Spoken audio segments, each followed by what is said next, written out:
por essa conversa. E eu tenho aqui alguns temas que eu diria que são macro. Eu acho que uma oportunidade como essa eu tenho que aproveitar para a gente conversar num espectro amplo. E eu acho que o primeiro, e já que a imensa maior parte das pessoas que nos acompanham é a indústria financeira, são empresários, eu queria saber do senhor qual a visão da situação econômica do Brasil, porque sempre se soube que um governo de esquerda tende a ser maior, querer gastar mais, mas o Brasil, verbalizando de uma forma muito simples, uma pessoa que nos assiste, se a pessoa ganhar 10 mil reais, ela tem que viver com 10 mil reais. Se ela viver com 11 ou com 12, ela vai estar se endividando. E uma hora essa conta vai chegar. De uma certa forma, é a mesma realidade do Brasil. E esse governo, ele assume... e mais uma observação. E se eu ganho 10, não é que eu tenho que viver com 10. No fundo, eu deveria viver com 8. Porque eu tenho que guardar 2, porque uma hora eu posso estar desempregado, alguma coisa pode acontecer. A única certeza que a gente tem na vida é que os imprevistos aparecem. E o país não vem fazendo, vamos dizer, esse preceito básico. Como o senhor vê isso? Na primeira observação que eu faço, ao tempo em que cumprimento a você e a todos, né, é a seguinte: quando nós estabelecemos o chamado teto para os gastos públicos, porque, faço um pequeno corte, em economia e em direito, muitas vezes as pessoas complicam os conceitos, né? Eu tendo a simplificá-los. E para simplificar a ideia do teto para os gastos públicos, é essa ideia que você acabou de expor. Ou seja, ninguém pode gastar mais do que aquilo que ganha. O Estado também não pode gastar mais do que aquilo que arrecada. Por que é que não pode gastar mais o cidadão comum, no exemplo que você deu? Se ele gastar mais e ficar devendo cartão de crédito ou tiver que levantar financiamento, ele vai pagar juros. E o juros é uma coisa que você paga e desaparece. Não traz nenhuma outra vantagem para você no cotidiano, no dia a dia. Assim também o Estado, no geral e no particular, o Estado brasileiro. Se você tem uma dívida pública muito grande, você paga juros. Juros vão embora, você não aplica em absolutamente nada. Então, a primeira ideia do teto público passou precisamente por esse exemplo frugal, não é? Ou seja, ninguém pode gastar mais do que aquilo que arrecada. E é o caso do Brasil. Você veja que, interessante, eu dou exemplos concretos, numéricos, para ficar apenas na teoria, né? Quando nós fizemos o primeiro orçamento, isso logo em 2016, quando eu assumi o governo, 2016, o déficit inicial era de 179 bilhões. Enorme. Enorme. Inclusive, se o senhor me permite, o senhor pegou o Brasil na pior crise da história dele e entregou em ordem, né? Graças a Deus. E, aliás, muito a propósito, basta dizer que o PIB era negativo em quase 7%. 1 ano e 6 meses depois, em face das reformas todas que nós fizemos, e que certo e seguramente vamos comentar como estamos comentando, o PIB passou a ser positivo em 1,8%, 1 ano e 6 meses depois. E aí entra a história do teto para os gastos públicos, que no primeiro momento, dizia eu, era de 179 bilhões, uma dívida, não é? No segundo momento, segundo orçamento, foi de 139 bilhões, no terceiro, 119 bilhões, e quando entregamos para o governo Bolsonaro. E é interessante, aplicando-se ainda o teto, não é? Ela caiu para quase 60 bilhões.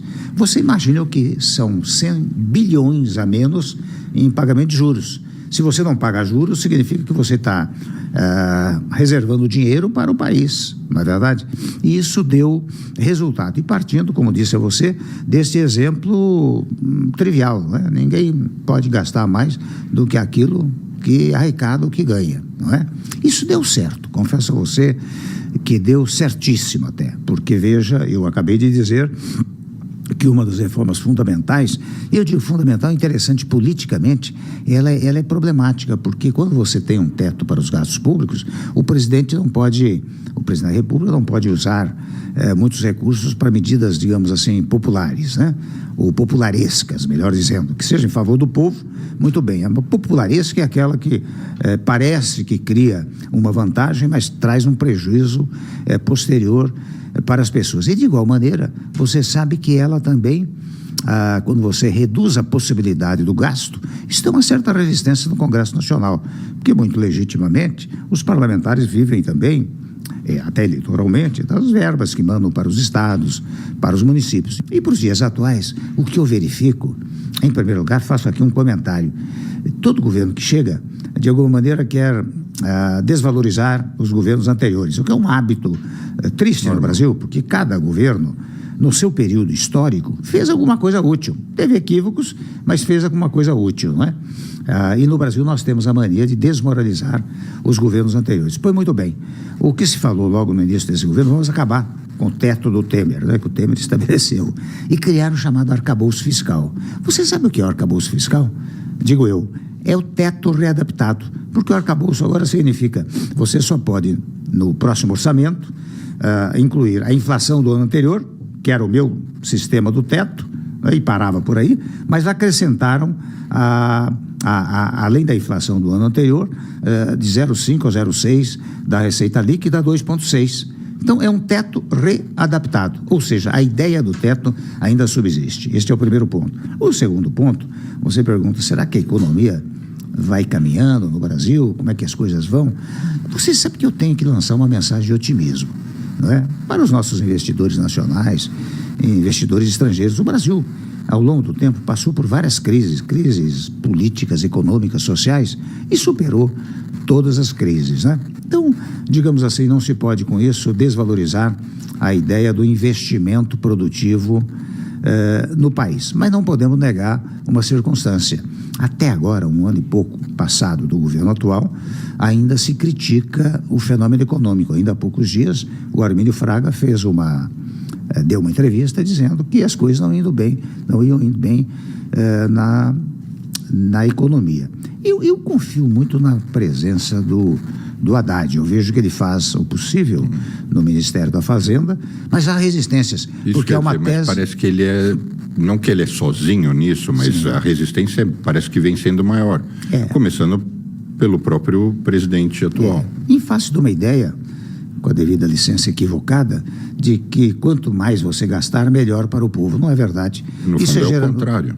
No fundo é o oposto. A longo prazo é o oposto. Porque ela gera inflação, e a inflação, diferentemente do que se pensa, é contra os pobres. Sim. Não é a favor dos pobres. Os ricos ganham com isso. Em última análise. Não é? E é uma análise equivocada. Eu vejo isso com muita franqueza. Eu digo isso, aliás, com muita franqueza.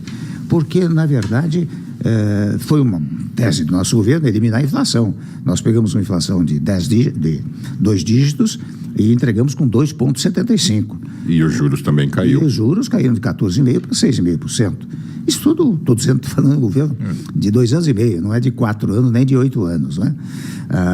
Por quê? Porque nós tivemos muito cuidado com os gastos públicos, né? E acho que este governo tem que pensar um pouco na redução dos gastos públicos para eliminar a dívida pública. E aí, naquele momento, o senhor não pensou em se candidatar? Não foi possível estruturar uma situação para que isso acontecesse? Você sabe que com muita naturalidade, interessante na medida que nós fomos tomando essas medidas econômicas e outras tantas que foram tomadas por reformas fundamentais para o Estado brasileiro, é claro que poderia caminhar para a reeleição. Mas eu confesso que não pensava nisso. E até interessante, como eu não tenho... Eu fiz minha vida pública muito individualmente, né? No meu partido, mas muito individualmente. Eu não tenho, por assim dizer, militância política por trás da minha figura, como tem o PT, o PSOL, e agora tem o bolsonarismo, né? Eu não tinha isso, mas as coisas iam indo de uma maneira que as pessoas começaram a dizer, olha, você pode ser candidato à reeleição. Mas eu registro um fato aqui, viu, Bruno, que é interessante. Logo no início do meu governo, eu fiz uma reunião do Conselho de Desenvolvimento Econômico e Social, e um dos integrantes pediu a palavra e disse, presidente, aproveite a sua impopularidade e faça o que o Brasil precisa. O que ele quis dizer é o seguinte, como você não está pensando em reeleição, toque em pontos que quem está pensando em reeleição não toca. Faria. Por exemplo, direito do trabalho, previdência social, que foram outras são verdadeiros mudanças. vesperos, né? Então, quem tem, digamos assim, pretensão eleitoral, eleitoreira, não mexe nesses temas. E eu gravei muito aquilo, eu disse interessante. E daí a ideia do teto, daí a ideia da reforma trabalhista, daí a ideia da reforma da Previdência, né? Que nós conseguimos levar adiante com muita tranquilidade. Eu falaria agora sobre polarização. Sim. Só que para a gente falar de polarização, tem uma conexão direta com o governo do senhor, o Supremo, que resultou nisso tudo. Então, por favor, me ajude. Mas se a gente for simplificar, o PT colocou o país, a gestão Dilma, né? Aqui eu estou dando um parecer absolutamente técnico e não político. A gestão Dilma colocou o país na maior crise econômica que nós já tivemos. O senhor entrou e reestabeleceu os parâmetros, trouxe serenidade, estabilidade política, econômica. Só que o sentimento e o legado, e aí eu dou uma pausa e faço um comentário paralelo. Eu tenho muita dificuldade, eu almoço e me reúno aqui com banqueiros, grandes investidores, gestores de fundo. Um dos meus sócios tem relacionamento pessoal com o Paulo, presidente do Fed, e às vezes eles me perguntam, e eles eles acompanham tanto quanto eu, então até mesmo eu como brasileiro tenho dificuldade de explicar, porque nem eu consigo entender. Eles falam: Bruno, mas o seu atual presidente não era aquele que já estava preso e tinha um entendimento de que realmente um crime existia? Então depois ele não está mais. Enfim, é muito difícil para alguém que não está lá, e mesmo para quem está lá, entender toda como essa polarização, não como ela foi se criando, mas essa tamanha instabilidade. Simplificando isso, quase que eu diria o seguinte: quem criou o bolsonarismo foi a má gestão do PT, e quem trouxe de volta o PT foram os exageros do bolsonarismo e vice-versa. Um alimentou o outro, e aí se criou esse ambiente de polarização. O senhor concorda, em parte ou total, com a minha visão? Eu acho o seguinte: você disse uma coisa importante, né? Que é curioso também no Brasil. As pessoas não votam mais a favor, as pessoas votam contra. Então, quando o Bolsonaro foi eleito, foi porque não queriam o PT e o Lula. Não queriam o PT. Não é verdade? E agora, convenhamos, quando votaram contra o Bolsonaro, embora a margem tenha sido pequena, também é porque não queriam mais o Bolsonaro. Não é uma coisa curiosa, né? Eu, de vez em quando, digo com muita lealdade que o Bolsonaro se autoderrotou, né? Porque ele tomou providências que poderia não tomar, a história de ser contra a vacina, por exemplo. É evidente que tirou milhões de votos dele, né? Portanto, ele, de alguma maneira, se autoderrotou. Então, as pessoas votaram contra o Bolsonaro, né? Não votaram exatamente, pelo menos uma boa parte, né? A favor do Lula. Como no passado, não votaram diretamente no Bolsonaro, mas era contra o PT. Este é um mau hábito eleitoreiro que nós temos no nosso país. Primeiro ponto. Segundo ponto, a questão do Lula ter sido... ele não chegou a ser absolvido, foi uma questão processual. E a questão processual... O que é mais bizarro. A questão processual... Para se explicar, por exemplo, para um americano... Sim, entendo. Quase que eu não consigo. Eu falo, desisto, não consigo. Mas é uma questão processual importante, porque num dado momento, os tribunais superiores se deram conta de que houve um equívoco processual. Ou seja, ele foi julgado por quem, ou pela vara, que não poderia julgá-lo, não é? E acho que esta fórmula processual rigorosamente obedecida é importante, porque ela, de alguma maneira, faço aqui um pequeno corte, embora ela gere uma dúvida, uma perplexidade, mas ela dá segurança jurídica. Por exemplo, se a decisão referente a esta questão processual tivesse sido dada logo no início dos fatos, seria a segurança jurídica absoluta, como foi dada tempos depois, quando já se esboçava a possibilidade de uma nova eleição, né? É claro que criou alguma perplexidade, mas foi uma questão processual que deve sempre ser obedecida. Então a resposta, a minha tradução tem que surgir uma terceira via, o que chamam de terceira via, mas que, se a gente está falando de polarização, não pode ser então nem o polo A nem o B. Tem que ser um outro caminho. O senhor acha que a gente vai ter esse caminho, e eu emendo e faço uma delicada e respeitosa provocação. E a vida pública para o senhor? Não voltaria? A vida pública, para mim, foi muito produtiva, muito fértil, né? Mas eu fiz o que deveria fazer ao longo do tempo, né? Nas várias secretarias de Estado em São Paulo, na Procuradoria-Geral do Estado, né? Na presidência da Câmara, nos vários mandatos, na vice-presidência da Presidência da República. Então, eu já fiz tudo que deveria fazer e acho que tem que aparecer novas lideranças, né? Criam-se novas lideranças. E eu acho interessante. Você sabe que essa radicalização, ela está cifrada a muita gente. Mas esse muita gente significa o quê? 2 milhões de eleitores? 3 milhões de eleitores de um lado? 4 milhões de um lado? E 4 milhões do outro lado? Mas o Brasil tem mais de 100 e tantos milhões de eleitores. E eu sinto que há muito esse desejo de dizer, vamos acabar com essa coisa da crueldade, da radicalização. Vamos tentar debater ideias, e isto representa uma grande parte do eleitorado brasileiro. Então, não sei se na próxima eleição, se surgir uma figura que tenha uma liderança, tenha uma presença significativa, tenha também credibilidade, né?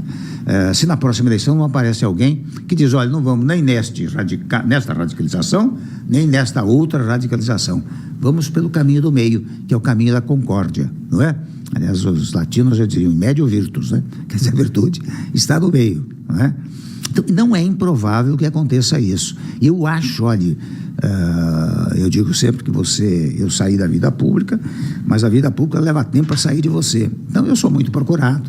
E quando procurado pelos mais variados setores da vida pública, política, empresarial, empregatícia, né?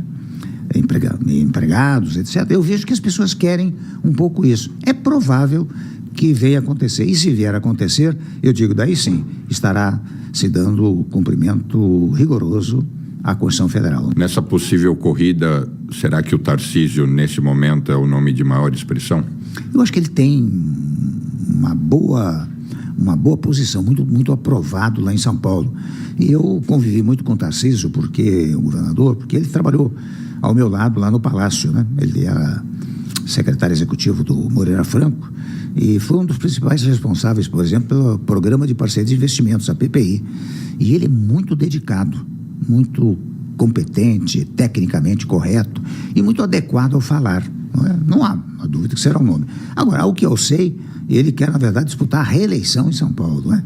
Ele não pensa na presidência. Há um outro que é o Caiado, governador de Goiás, que já se coloca mais ou menos como pré-candidato. Ele foi meu colega de parlamento durante muito tempo, também uma figura de muita presença, eu diria de muita quilometragem jurídica, né?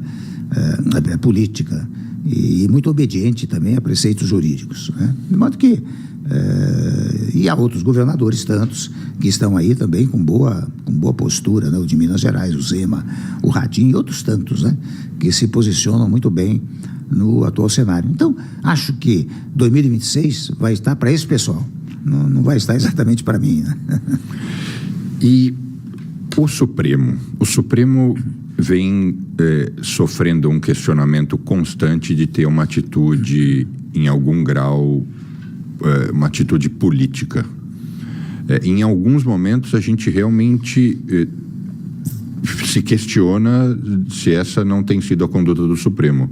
O Supremo, inclusive, tem sido muito questionado pela população. O senhor tem uma proximidade com alguns ministros. Eu diria que o senhor pode confirmar isso, mas uma das poucas pessoas que tem uma real aproximação com Alexandre de Moraes, que está envolvido hoje em algumas questões polêmicas, mas não nessa macrovisão que eu digo que é a politização do Supremo. O senhor vê essa politização, sente que o Supremo continua imparcial? Certamente o senhor vê o questionamento popular. Sim. Olha, aí eu devo dizer o seguinte, você sabe que pelo que nós estamos conversando, você vê que eu sou um obediente à Constituição brasileira. E a Constituição brasileira é muito detalhista, é muito pormenorizada. Ela vai a detalhes que as constituições mais condensadas, não vão, né? Deixam para o legislador ordinário. Mas nós não, nós cuidamos de tudo. Até os direitos do trabalhador, por exemplo, férias, 13º, estão no texto constitucional. A questão da família, a questão do casamento, a questão da previdência social, tudo foi para o texto constitucional. Consequência disso, duas consequências. Uma primeira é que dá um grande ativismo legislativo em termos de emendas à Constituição, porque como o parlamentar percebe que não pode fazer certas coisas por lei ordinária, ele propõe emendas à Constituição Federal. Você veja que, embora a Constituição seja ainda jovem, 35 e poucos anos, você tem mais de 120 emendas à Constituição Federal, primeiro ponto. Segundo ponto, você tem mais de 1.000 projetos de emenda à Constituição. Com isto, eu quero significar que há um grande ativismo legislativo em matéria de emenda constitucional. Ora bem, aí vem a questão do ativismo judicial. Não é? Será que o Supremo tem um grande ativismo? Eu digo, ele é provocado. Porque como as questões todas do país estão encartadas na Constituição, são levadas todas as questões de... E veja, nós temos ação de declaração de constitucionalidade, ação de declaração de inconstitucionalidade, ação de declaração de preceitos, de defesa dos preceitos fundamentais. Temos o controle da inconstitucionalidade por omissão. Temos até o chamado mandado de injunção, que significa que eu ou você, sabendo que é uma omissão do legislativo, e dizer, bom, no dia que este dispositivo constitucional for regulamentado, eu tenho os direitos tais e quais, eu tenho direito ao mandado de injunção e vou ao judiciário. Então, com essas medidas todas que a Constituinte criou, primeiro ponto, que eu acabei de relatar, e segundo, com o detalhismo da Constituição Federal, todas as questões são levadas ao Supremo Tribunal Federal, que é o órgão encarregado, no plano federal, de dizer da constitucionalidade ou inconstitucionalidade das leis, da agressão ao preceito fundamental ou não, da omissão ou não. Então, o que está acontecendo? As pessoas levam muitas questões ao Supremo, e a jurisdição é algo inerte. Ela só age se provocada. E se provocada, tem que decidir. E por isso que o Supremo tem que decidir essas matérias todas. Ele não pode se omitir, porque omitir nega um preceito da Constituição, que é o devido respeito à jurisdição. As pessoas têm direito à jurisdição plena. Quando chega uma questão ao Supremo, o Supremo tem que decidir. Por isso que falam muito em ativismo judiciário. Eu sempre lamento dizer isso, mas digo, quem muito provoca o Supremo no particular é a classe política, ou o próprio Executivo, ou o Legislativo, né? Não é incomum que certos setores do Legislativo, quando perdem a votação de um projeto lá no Legislativo, né, depois da sua sanção e promulgação, vão ao Supremo para questioná-lo. Eu volto a dizer, o Supremo tem que decidir. Muito obrigado, muito sucesso e espero lhe encontrar novamente aqui ou no Brasil.